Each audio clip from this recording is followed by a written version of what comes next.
దేవునికి స్తోత్రం. ఈరోజు దేవుని వాక్యం మత్తయి సువార్త 5వ అధ్యాయము 39వ వచనం చదువుతాను.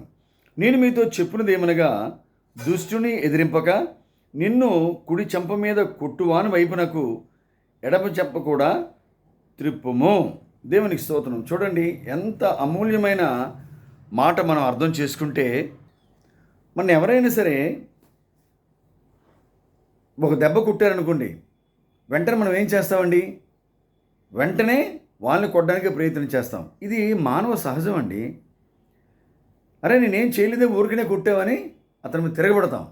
అతను ఒకటి కొడితే మనం రెండు కొడతాం కదండి. అలా తగు పెరుగుతూనే ఉంటుంది. ఇక్కడ ప్రభువు చెప్పిన అమూల్యమైన మాట, దుష్టుని ఎదిరింపక నిన్ను కుడి చెంప మీద కొట్టు వానికి నీ ఎడమ చెంప కూడా చూపించు అని అంటే, అది ఎంత సాత్వికం తీసండి, ఎంత శాంతి ఉంటే కానీ అవి చేయలేరండి. అయితే ఇదే మాటని ఎవరన్నారు అని అంటే గాంధీ అంటారండి. చాలామంది గాంధీ అంటారు, చాలామంది అంటారు. ఇది చదువు లేని వాళ్ళు కాదండి, చదువుకున్న వాళ్ళు కూడా ఇదే మాట అంటారు. అయితే చదువుకున్నంత మాత్రాన బైబిల్ చదువుతారని తెలీదు, కానీ లోకంలో బైబిల్ అనేది విమర్శించే వాళ్ళు ఎక్కువ ఉన్నారు కాబట్టి బైబిల్ చదువుతున్నారండి. ప్రపంచంలో ఏ గ్రంథం కూడా అంత విమర్శ ఉండదండి. ప్రతి ఒక్కరు విమర్శిస్తారు. చదువుకున్నవాడు, చదువు లేనివాడు, ప్రతి ఒక్క వ్యక్తి విమర్శిస్తాడు, ఏవేవో విమర్శిస్తాడు. అయితే ఆ విమర్శకు కారణం ఏంటంటే ఆ గ్రంథానికి ఉన్న పవిత్రత. అది ఆ పవిత్రత ఎదురు మనుషులకి అర్థం కాక అనేక రకాల అపోహలతో వాళ్ళు అనేక రకాలుగా విమర్శిస్తుంటారు. అయితే నిన్ను కుడి చెంప మీద కొడితే ఎడమ చెంప చూపించమని ఎవరన్నారంటే most of the people Gandhiji అంటారు. ఆయన బైబిల్ చదివి ఆయన బోధనల్ని ఎక్కువ ఇష్టపడ్డారండి. ఆయన ఒక మాట అన్నారండి గాంధీజీ గారు, నాకు ప్రభు అంటే చాలా ఇష్టం, కానీ క్రైస్తవులు కొంతమంది నాకు నచ్చదు. కరెక్టే, కొంతమంది క్రైస్తవులు వాక్యానుసారం నడవరండి.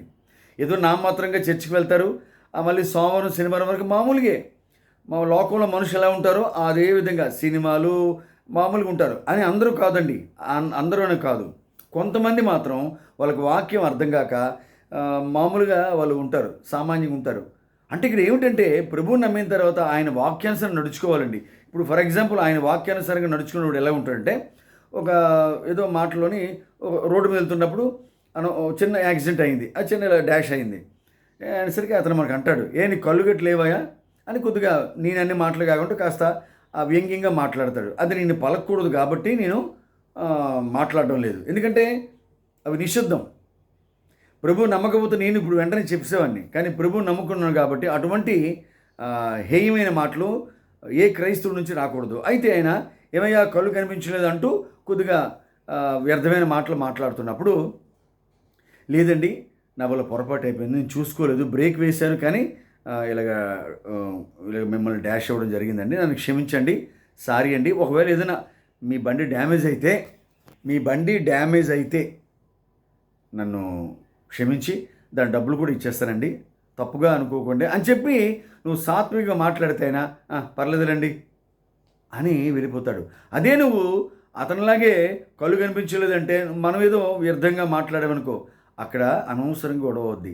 ప్రభువు చెప్పిన మాట ఎంత గొప్పదంటే, నిన్ను వల్ల నీ పొరుగువాన్ని ప్రేమించమని చెప్పిన మాట బట్టి ప్రతి ఒక్క క్రైస్తవుడు అందరి గురించి ప్రార్థన చేస్తారండి. ప్రపంచంలో ఉన్న ఉన్నటువంటి ప్రతి ఒక్క వ్యక్తి గురించి ప్రార్థన చేయమని ప్రభువు చెప్పాడు కాబట్టి అందరి గురించి ప్రార్థన చేసి చివరిగా తన కుటుంబం గురించి ప్రార్థన చేస్తాడు. ఇక్కడ మనం విషయం అర్థం చేసుకోవాలండి.